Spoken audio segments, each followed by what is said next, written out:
Hello dear students, welcome again. I am Srimati Yogita Patil from PSGP Mandals Arts Science and Commerce Junior College Shahada. So students, today we are going to learn 3.2 second lesson of the third section. Do schools really kill creativity? Mind mapping. Page number 141. विद्यार्थी मित्रांनो, page number 141 बघा. Do schools really kill creativity? खरोखरच शाळांमध्ये creativity म्हणजे काय? सर्जनशीलता किंवा निर्मिती क्षमता. तर खरोखरच शाळांमध्ये विद्यार्थ्यांची क्रिएटिव्हिटी म्हणजेच निर्मिती क्षमता ही मारली जाते का, दाबली जाते का किंवा कमी होते का, असा प्रश्न इथं आपल्याला लेखकांनी विचारलेला आहे. What is mind map? Mind map म्हणजे काय? Mind map is a graphical way to represent ideas and concepts. What is mind map? Mind map is a graphical way to represent ideas and concepts. आपल्या मनामध्ये येणाऱ्या ज्या काही ideas, कल्पना असतील, concept असतील, काही संकल्पना असतील, ते आपल्या मनातले, आपल्या डोक्यातले ते काही संकल्पना किंवा कन्सेप्ट ते विशिष्ट आराखड्यामध्ये किंवा आकृतीबंधामध्ये मांडणं याला माइंड मॅपिंग असं म्हणतात. Now let's see ice breakers. Observe the given figure and complete the activities that follow. आता तुमच्या पुढे एक फिगर आहे बघा, तिचं निरीक्षण करायचं आहे आणि त्यासाठी जे काही ॲक्टिव्हिटीज दिलेल्या आहेत ते तुम्हाला कंप्लीट करायचे आहेत. Replace the main idea by any other thought or title of your on. आता मध्ये एक तुम्हाला झाड दिसत असेल, ते म्हणजे काय आहे? मेन आयडिया म्हणजे मुख्य संकल्पना आपण समजूया. तर त्याऐवजी मेन आयडियामध्ये तुम्हाला एखादी तुमच्या मनामध्ये एखादी संकल्पना असेल, कल्पना असेल, तिचं एक टायटल तुम्हाला तिथं द्यायचं आहे. त्यानंतर त्याला वेगवेगळ्या ब्रँचेस दिलेले आहेत and 3 supporting ideas to the main idea as their branches. आणि त्याच्या शाखा किंवा त्याच्या ब्रँचेस, त्याचे प्रकार समजून त्या 3 ब्रँचेस तुम्हाला लिहायचे आहेत. त्यानंतर add 2 ideas to one of the branches that explains the meaning of the branch. आणि त्या तिघांपैकी अजून एका ब्रँचला किंवा तुम्हाला अजून त्याचे 2 भाग किंवा 2 प्रकार त्याचे लिहायचे आहेत. अशा प्रकारे तुम्हाला हा जो काही माइंड मॅप आहे तो कंप्लीट करायचा आहे. मग तुम्ही त्या ठिकाणी कोणतीही संकल्पना घेऊ शकतात. एखादा खेळाडू असेल, तो खेळाचं त्या ठिकाणी मेन हे घेईल, त्यानंतर त्याचे काही प्रकार असतील किंवा किती खेळाडू लागतात वगैरे ते तो तिथं त्या ब्रँचेसमध्ये लिहू शकतो. मग आपण आता इथं एक एक्झाम्पल घेऊ लिटरेचरचं. मग मेन आयडिया आपण घेतली लिटरेचर. मग त्याचे 3 ब्रँचेस घेतल्या आपण. कोणकोणत्या? प्रोज, पोएट्री आणि ड्रामा. त्यानंतर एका ब्रँचचे 2 ट्विक, 2 प्रकार. प्रोजचे आपण बघितले फिक्शन आणि नॉन फिक्शन. फिक्शन जे अजून काही प्रकार आहेत ते इन द ब्रॅकेट दिलेले आहेत, नॉवेल, शॉर्ट स्टोरी एटसेट्रा. आणि नॉन फिक्शन एसे, आर्टिकल, अशा प्रकारे. अजून पुढे तुम्हाला एक ॲक्टिव्हिटी दिलेली आहे विद्यार्थी मित्रांनो. Complete the given blank spaces or balloons with your ideas in the figure that describes your basic preparation for the HSC board examination. Also complete the activities that follow. खाली तुम्हाला काही ब्लँक स्पेसेस, बलून्स दिलेले आहेत बघा. with your ideas in figure that describes your basic preparation for the HSC board examination. तर HSC board examinationसाठी तुमचे जे काही प्रिपरेशन आहे त्याचे काही आयडियाज तुम्हाला तिथं लिहायचे आहेत. Also complete the activities that follow. मग तुम्हाला एक एक्झाम्पल तिथं करून दिलेलं आहे. Preparing for the HSC board examination. 12वीची परीक्षा आहे तुम्हाला त्याची तयारी करायची आहे तर तुम्ही काय काय करणार ते तुम्हाला तिथं लिहायचं आहे. फर्स्ट दिलं आहे thorough reading of all text books. तर संपूर्ण पुस्तकांचे पाठ्यपुस्तकांचं वाचन. या व्यतिरिक्त अजून तुम्ही काय करणार आहात परीक्षेच्या तयारीसाठी ते तुम्हाला इथं लिहायचं आहे. थोडक्यात आपण काही बघूया. तिथं आपण अजून लिहू शकतो सॉल्विंग दी ॲक्टिव्हिटीज. अजून काही ॲक्टिव्हिटीज असतील त्या सॉल्व करणे, पेपर सॉल्व करणे.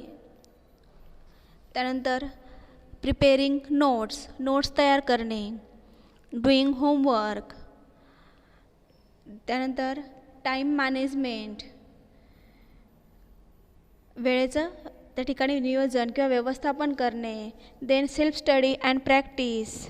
अशा प्रकारे आपण त्या ठिकाणी 12वीच्या परीक्षेची तयारी करू शकतो. अजून तुम्हाला काही पर्याय सुचत असतील तर ते तुम्ही आपल्या नोटबुकमध्ये लिहायचे आहेत. Now turn over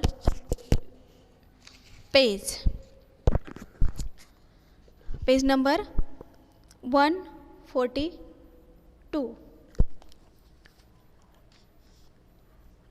Activity: complete a similar type of detailed graphical figure in your own style, showing the thoughts, ideas, concepts that keep on generating in your mind, and then you choose a particular style, design, or a graphical representation to describe the same idea, facts, situations. Then this type of presentation can be called mind mapping. Complete a similar type of detailed graphical figure in your own style. तर अशा प्रकारे त्या तुमच्या पद्धतीने स्वतःच्या अशाच प्रकारचे एक ग्राफिकल फिगर म्हणजे माइंड मॅप तुम्हाला तयार करायचा आहे. Showing the thoughts, ideas, concepts that keep on generating in your mind. तर तुमच्या मनामध्ये डोक्यामध्ये त्या ठिकाणी येणारे थॉट्स, विचार, कल्पना, संकल्पना ज्या काही असतील तर त्या तिथं मांडायचे आहेत. Choose a particular style, design or graphical representation. Use different shapes, arrows, lines, connectors, balloons, boxes, curved arrows, callouts, scribbles, scrolls, explosions, etc. to describe your point of view. तर अशा प्रकारे तुमचा हा पॉईंट ऑफ व्ह्यू किंवा विचार जे काही आहेत किंवा जे थॉट्स आहेत, ज्या संकल्पना आहेत, कन्सेप्ट आहेत त्या तुम्हाला माइंड मॅपमध्ये मांडताना वेगवेगळे शेप्स, आकार त्या ठिकाणी तुम्ही वापरू शकतात किंवा घेऊ शकतात. त्यामध्ये ॲरोज, बाण, लाईन्स, रेषा वगैरे, कनेक्टर्स, बलून्स जे आपण आता मागे बघितले त्याप्रमाणे, boxes, curved arrows, callouts, scribbles, Scrolls, explosions हे तुम्ही घेऊ शकतात. फॉर एक्झाम्पल म्हणून तुम्हाला खाली हे दिलेलं आहे. त्याचे अजून काही प्रकार इथं तुम्हाला दाखवत आहे. You can use different shapes. इथं मग arrows, connectors, box, balloons, curved arrows अशा प्रकारे तुम्ही या शेप्समध्ये घेऊ शकतात. जुलियन ॲसल is the Director of Education at the RSA. Previously, he worked in number 10 Downing Street as Deputy Director of the British Prime Minister's Policy Unit and Senior Policy Advisor to Deputy Prime Minister Nick Clegg. Previously, he was the Director of Centre Forum, a Westminster-based think tank. He has also worked as a post-conflict advisor to the British government in Whitehall and to the United Nations in Bosnia and Kosovo. तर विद्यार्थी मित्रांनो, Julian ॲसल director of education यांनी कुठे कुठं काम केलं आहे ते तुम्ही या माइंड मॅपद्वारे जे तुम्हाला तिथं दिलेलं आहे तिथं तुम्ही ते दाखवू शकतात आणि हे तुम्हाला स्वतः आपल्या नोटबुकमध्ये तयार करून दाखवायचं आहे. Next,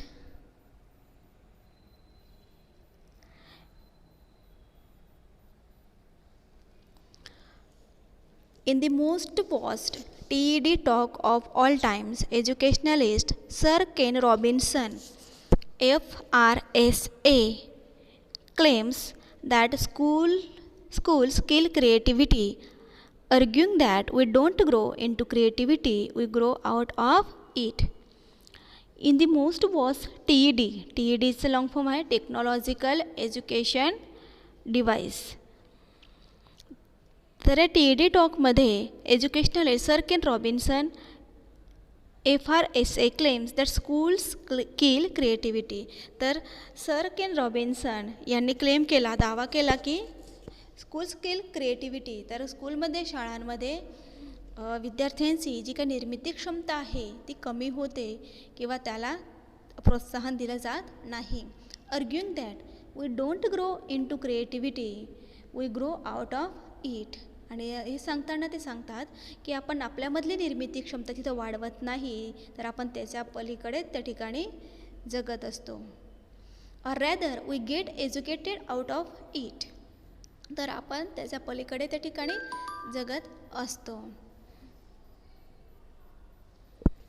तर अशा प्रकारे or rather we get educated out of it.